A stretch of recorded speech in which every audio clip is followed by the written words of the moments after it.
மண்ணினாலே பலிபீடத்தை எனக்கு உண்டாக்கி அதின்மேல் உன் ஆடுகளையும் உன் மாடுகளையும் சர்வாங்க தகன பலியாகவும் சமாதான பலியாகவும் செலுத்துவாயாக.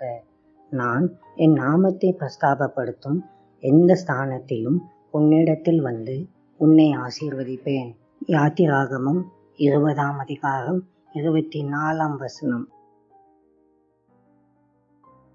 ஆண்டவர் பெரிய ஆடம்பரமான கற்களையோ மனிதனால் செதுக்கப்பட்ட உன்னதமான வடிவங்களையோ கேட்கவில்லை.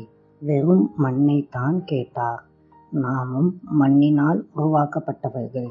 தேவன் நம்மிடம் எதிர்பார்ப்பது ஆடம்பரமான விஷயங்களை அல்ல, மாறாக, ஆண்டவரே, நான் வெறும் மண் என்று நம்மை தாழ்த்தி உடைக்கப்பட்ட இருதயத்தோடு அவரிடம் வருவதையே அவர் விரும்புகிறார். அன்பின் ஆண்டவரே, இந்த நல்ல நாளுக்காக உமக்கு நன்றி.